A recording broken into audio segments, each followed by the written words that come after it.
Ugh, things cannot get any worse for Fiona. We were in the neighborhood grabbing lunch, and I thought we could go on the wheel. You know, maybe drinking isn't her biggest problem. Well, folks, it finally happened. After nearly a month of waiting, weeks of predictions, and sharing the opening, Fiona and HW have actually talked to each other. But have they actually discussed anything? Not really, but it seems the actual multiverse part of the story is kicking into full gear with the towny episodes of Fiona's love life showing very little signs of being less relevant anytime soon. And hey, I like being here, but given what Simon is about to do, Fiona might have to figure out how to get to you just to slap some sense into him once again. On top of figuring out what to do with her life, as that seems to be like her biggest real issue right now, besides paying rent. Let's break it all down in another wonderful edition of me doing a review while shouting out my second channel where I post a day early. Oh crap! I gotta change! Now we're just gonna start with the cat, as Cake has probably the funniest side plot in this episode, and by funny I mean it's hilarious how she's not baying her twink right now. But given how they triple down on the whole Cheers reference, I can't really be mad. Cheers? Yes, the Cheers. All jokes aside, I do really like how Cake's arc and all the things they've been setting up for her have all dealt with Cake's strong, independent woman thing, as it's hitting a bit of a snag. Only this time, rather than being accidentally cock-blocked by her best friend, the writers took a break from punching holes in Fiona's self-confidence to just shank Cake a couple times just for good measure. As Cake wants to be her own person, but she's being treated like a commodity. Simply put, Cake wants to be her own person and revel in the identity that she lost after the magic was stripped from her. Fiona went from the main character, the adventurer, to a bum. But she was still Fiona. Cake went from a person to a pet, and clearly that experience has left ye old mental scars. Her early bouts of independence now have to compete with how people see her. That to the public, she's not Cake the hero, she's that shape-shifting thing that people think is cool and can laugh at. Getting invited on to Cheers to be reduced only to a one-off bit. Becoming what people thought Jake was gonna be when we first heard of Adventure Time. And her just being a bit is the exact opposite of what she wants from her life right now. Maybe if the jokes weren't so prevalent and the glasses guy washed his mouth, Cake may have been able to stomach it just for the paycheck, as we all do. But being made to feel like she's not a full person clearly got under her fur. This was a humiliating experience, it ruined her day, and possibly her reputation, as she nearly committed a murder. Don't kill me. Honestly, I don't feel like that's actually going to be weighing too much on her conscience, as it's not the killing that really got to her, it's the fact that she thought they were mice. As people thinking poorly of her is one thing, her doubting her own personhood is a completely different story. Cake is still a cat. She may be able to collect a paycheck, but her desire to hunt mice is still there, just like I'm sure a bunch of other cat tendencies we haven't seen. Which for someone who wants to be seen as a person, not a pet, I'm predicting that we're gonna get a rapid case of Cake developing self-hatred, just like her owner, wanting to bury those aspects of who she is, all in the name of fitting in and chasing acceptance. Cause that's the mold Cake thinks she has to fill. With this being hinted at even as far as episode 1, as look at how she's trying to present herself to Mcron. She doesn't rock up as Cake the cat, she's rocking up as the short stack. Even before nearly eating people because she thought they were mice, Cake was already presenting herself as different from who she actually is. Yes, she's fluid in her form, she's still at the end of the day, the cat. She is a humanoid for sure, but she's not fully divorced from those previous tendencies. Now, my complete shot in the dark is that Mcron knows all this, and he probably still likes Cake anyway, as he likes Cake for her rather than what she looks like. That will eventually take a load off her shoulders and provide some nice reassurance to her mental anguish, but she is definitely going to be leaning more and more into trying to be human and eventually come to a place of acceptance and self-love of all of herself. This is an arc that I'm very down for, as it provides a good point of contrast and comparison for, again, Jake and their place in their respective worlds. In Ooh, Jake is allowed to be a magic dog. He's not considered less than for acting like one. People see him as strange for the stretching, not for being able to talk. While he does have some issues with self-identity later, because we find out he's actually an alien, that struggle is primarily internal and over with very quickly. But even then, with all that strangeness, it is just another one thing in a sea of insanity that is Ooh. Meanwhile for Cake, being a magical cat who can talk in an otherwise normal world, that is always gonna make her the odd one out. Despite, tiny people apparently being on TV. She, kinda like them, are all considered novelties. She has to deal with the fact that people are people, in quotes here, and her being a cat is always gonna make her different, giving her something to actually work through where Jake had no issue. Though I do love how Cake doesn't have any issue dealing with peer pressure. As my boy, I love him. He has his wise moments, but the dude did in fact kill himself because people kept chanting his name. Jake, yeah! That's it, I'm dead.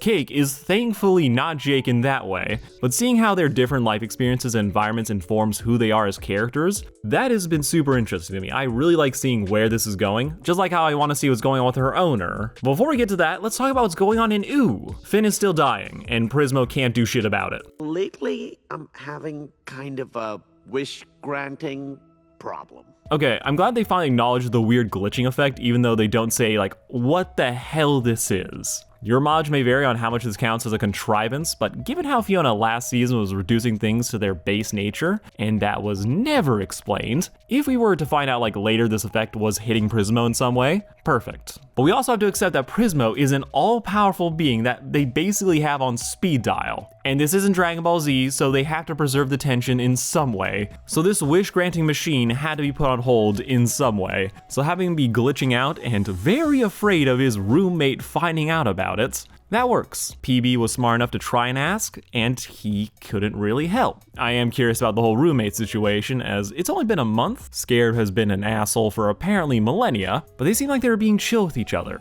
And given how much the higher-ups like Prismo so much more, even if Scared were to snitch, I'm not sure if Prismo would get in any actual trouble here. But that's just how this cookie has crumbled, and it set up Simon to do something incredibly reckless, which involves reconnecting with his son. Hi, Daddy! I keep forgetting that Gunther wished himself into becoming a copy of the Ice King, and that, oh my god, yeah, he did marry the turtle. This is nightmare fuel on such an insane level, and I want to dig into it, but I'm also terrified if they actually try and do. As just this one interaction, you can tell that Simon feels a lot of ways about the ice thing. And yeah, of course he does, because this is one of the strangest dynamics in the show. Because when Simon sees the Ice Thing is who Simon used to be, but he's also Gunther, the penguin who kept a magically deranged wizard company for probably decades. So to be face to face with his past and see his old affliction on someone he might still have lingering affection for, it must be just the weirdest experience. Hopefully it's uplifting in some capacity, as Simon does smile at the end. As while clearly insane, at least Gunther seems mostly happy. But Simon isn't here for his son, he's here for the demonic wishing eye, an old artifact that has the power to grant wishes. Simon's saying that if Prismo can't help them and HW is somehow trapped in Fiona's world, then the only options left are terrible ones, with Simon picking up on his old, oh, I'm gonna sacrifice myself to help others shtick, as he might be gearing up to use that eye to save Finn or call HW back into their world when she has a cure.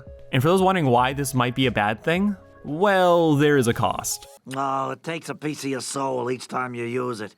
But look! Yeah, it uses your soul to feel the magic, taking people to an alternate dimension where Wishy can grant your request. While it might be possible to save Finn with this item, I think the sad truth here is that Simon probably doesn't have much of his soul left to give. I think they might be playing with Gollum rules here, where being with this magical life-extending artifact might have stretched his soul thin till there's just not much left, meaning the price may be too much for him to pay, where the Ice King and his insanity, he could give up parts of himself and you really wouldn't notice. Though we do have to keep in mind that Simon without the crown should have died, rapidly aging to dust, but the nature of Golb's stomach did a factory reset on him, turning him into his pre-magical self. I think it's unlikely that this undid all the possible damage of the crown, so Simon might still be at risk if he tries to use the eye. And we know he's gonna use himself versus Marceline, his daughter, who does swallow souls and could suck them out of someone to use as payment instead, but Simon's not gonna do that. As Bro is already feeling guilty about using a certain evil goose as a battery, meaning he may be in the kind of mindset to start risking his life yet again, especially when Finn was with him when he got injured. Though them ending up by the heart, that was Finn's own damn egressing fault. All combined, the dominoes are set for Simon to just decide, oh, I'm gonna try and fix everything at the cost of my own life, and hopefully someone stops him real quick with that. I doubt they're gonna pull the trigger on that, though I do imagine that they are going to bait the fuck out of it.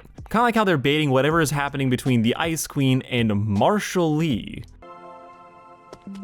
To make a short section even shorter, I've always wanted to know what Marshall and the Ice Queen's deal is. The AU logic states that these two should have some kind of history since they're based on Marceline and Simon. He served as her surrogate father since her dad was a deadbeat, and her mom decided abandonment issues were better than woke up and found my dead body issues. Also, Marceline didn't see the message. Marshall in this world wasn't raised in the apocalypse. His mom was probably always in his life, no matter how hard he tries. This, though, leaves the door open for Ice Queen, the ice cream lady, to know Marshall in some way. He definitely recognizes her at the store, and given how he was like talking to Gary about being his muse, I kind of wonder if she was his original in a way. The person who maybe got him into music, giving him a passion that would help him get through like the restrictive life he was living. This relationship might be more mentor in nature than parental, but either way, I think Marshall definitely need a positive role model in his life, as we don't know exactly what happened to his dad in this universe, only that it seems like they are not around anymore. Also, speaking of dead parents, now, before I let myself get too happy about our girl finally being able to speak again and actually talking to Fiona, we gotta discuss this opening as it's finally confirmed what everyone had already guessed.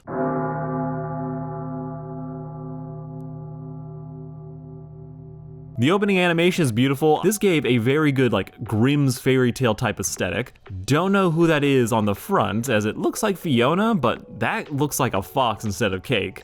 But this does feel like a fairy tale, and it's completing that vibe with the fact that we have a random couple in the woods who long for a child. Now, I can't be the only one who initially thought that that wood carving was somehow gonna turn to HW, except I probably am. Which fair, I didn't expect some random Muppet to wander out of the woods eating wildlife. But I guess this does answer the fact that whatever HW is, they're just a plant. So yes, this old man saw this Muppet drain wildlife dry and decided he was gonna raise it, bringing her back home, showing her the ropes of living in the wild, and she changed her shape to be able to better fit in with her adopted parents. It's cute, it's adorable. You really see like, oh, everything that she is came from them. And then they died. Because this can't be a fantasy story without a tragedy that seemingly came out of nowhere, with baby HW deciding to stay in the woods versus the safety and community of the city, which is a pattern we'd see her repeat for the rest of her life. She plays every game on hard mode, and that's just it. Maybe she's on that Virgil grind of never wanting to feel weak again, so she's prioritizing power and solitude over being loved. With this episode also answering the question of like, what is her and Fiona's, like what's gonna be the thing that makes them be friends? And the answer? Low blood sugar.